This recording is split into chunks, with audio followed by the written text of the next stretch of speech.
Ayun na nga, kahapon I bought things from Mercury kasi nga ay nasira. Si Papa ay may clog nose. So, nagpabili siya ng gamot. So, ang nirecommend ko bilang doktor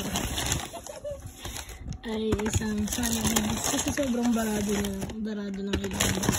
So, wait lang. Ano ba yun? Ayan. So, bumili na rin ako ng para sa akin kasi pupunta ako ng Mindanao. So, nasal spray siya. Ano lang naman to, yung sodium chloride, NaCl, water and salt. Tama ba ako? Comment down below kung tama o hindi. So, 3 to 4 times daily. Nagaganto din ako kasi nga meron akong allergic rhinitis pag morning. Usually. So, ayan. Salinase. I bought Salinase. I also bought Sorbitrol for myself kasi baka mamaya mawala na yung binili ko sa Portugal. Recommended naman ni Doc itong sa Portugal. Doc Trish, shoutout. Papakita ko sa inyo. Ito yun. Ang cute. Maliit lang siya. So, Sandoz. Yan. Gamit ko na siya for ilang buwan. Naka-isang taon na to sa akin. So, sabi ko kay mama, pwedeng bumili na ako ng bago. In case mawala na ng laman to. At least meron ako nito. Tapos, marami naman to eh.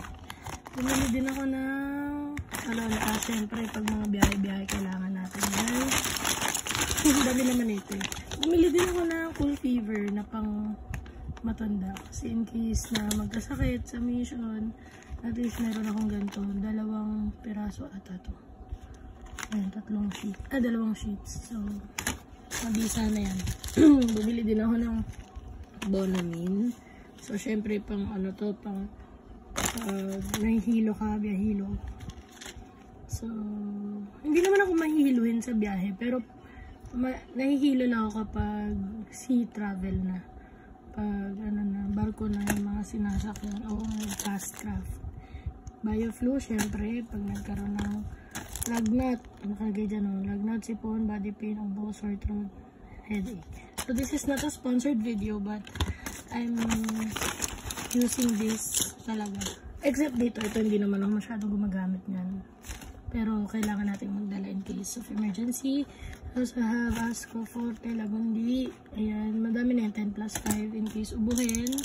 I also got Biogesic, syempre, kailangan natin mag-ingat. Tapos, meron din akong, ito hindi ako nagamit ito, pero baka lang kasi kailanganin. So, ibuprofen, paracetamol, relaxan. Tapos, ito, Tucerin Forte for paracetamol din to, ubosipon and headache. Tapos, ayan. Ito pala. Neozep, syempre, pag sinisipon, ubosipon, sakit ng ulo, masakit ang katawan, hinihika, meron ako niyan. Bumasos tayo kahapon ng marami-raming 1,000. Tapos, ayun. Plus, yung Biogesic kinabal ko kasi.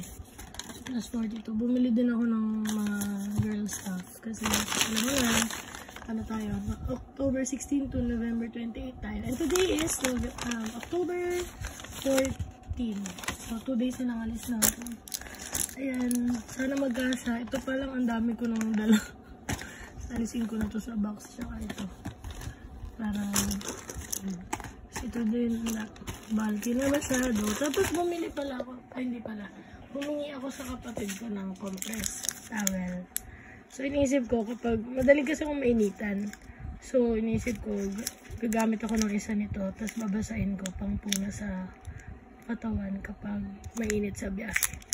So, madali lang to gamitin. Babasahin mo lang, tapos mag-expand na siya, tapos magiging towel na. So, yun. Humingi ako sa kapatid ko. Meron siya nito, marami siyang ganito. Yun lang guys, SKL.